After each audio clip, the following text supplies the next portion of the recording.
It's Valentine's Day. Why not talk about love? But jokes aside, I've been single for like 2 or 3 years. 2 or 3 years I have not had somebody for Valentine's Day. The first year was tough. I would think about when I was in a relationship, how beautiful it was. You know, you get roses, you get chocolates, you go on that special day, you let her know how much you love her, though it's just like any other day really.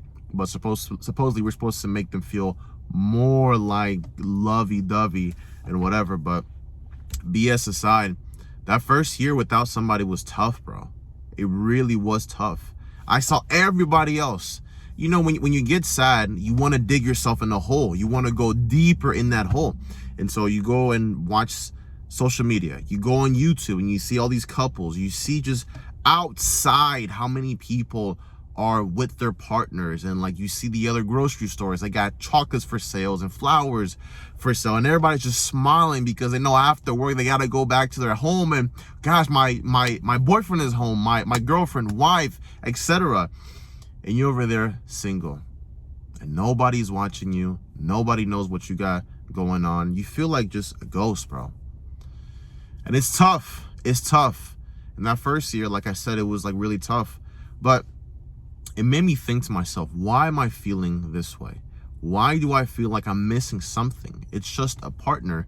Sorry, I don't want to say it's just a partner. It is somebody special, but I was unhappy with myself. I didn't like who I was. I was in the worst shape possible. I was drinking all the time. I was partying. I was doing a lot of things that didn't help me become the man that I am today. And it's like, of course I'm feeling this way, because I want something to fix my internal problems from the outside. But in reality, nothing on the external is going to fix the internal. Nothing. You have to go within and fix yourself. Why was I feeling this way?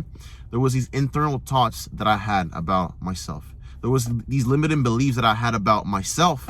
And until you deal with that stuff, you'll never move forward from life. You'll never have that girlfriend. You'll never be happy with just yourself, let alone anybody else.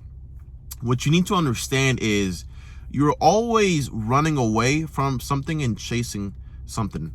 They call it, you're running away from pain, but you're chasing pleasure. What does this mean? Let's put it, the fat person, the guy who is just fat and will continuously be fat. He is running away from the idea that being healthy is going to cause so much problem. Oh my God, I can't eat as much food. I can't eat the junk food that I want to. I got to do cardio. It's very hard. He's running away from that, and he's running towards pleasure. The cakes, the cookies, the pies, the whatever. He's running towards that pleasure. But the inverse is true. The fat guy who is getting into shape, he is running away from the past, running away from what's hurt him, running away from that pain, and running towards that pleasure. Who is he going to become? Who is he going to be after he loses the weight, after he gains the confidence, after he becomes this new person? He is running towards that. And so I had to flip that switch with myself.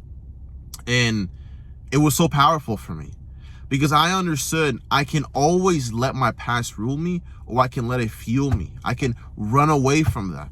I don't have to look within my family or my friend groups to see success for me to say, okay, I can become successful because they are. No.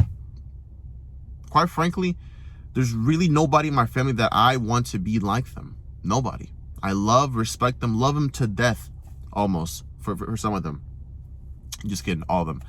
But to be honest with you, I wouldn't want to trade anybody's life for mine.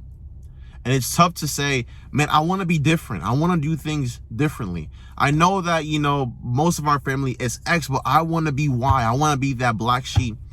But what's tough is they constantly tell you that you can't. It's impossible. It's abnormal. It's this, it's that. And I've heard it time and time and time again. And what's really tough is you building yourself this new identity, this new person, you wanting to move away from this past is so tough, because it's rooted in you.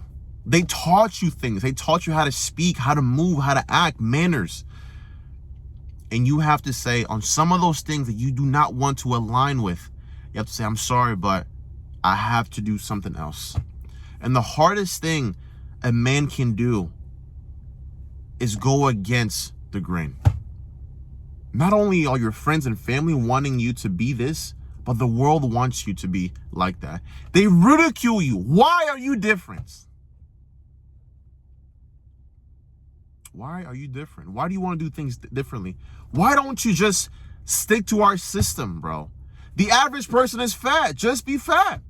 The average person eats X amount of calories. Eat X amount of calories. The average person does not work out, does not take care of his health. The average person is depressed, is lonely. The average relationship is just sexless. Like, the average person is this. Why do you want to be against this? Because just like me, you and I both know we are meant for greater things. And until we don't get there, we will work endlessly for it. Don't let anybody, nobody, talk you out of your dreams, your goals, your purpose. If the Lord has put a vision in your mind, why are you going against his word?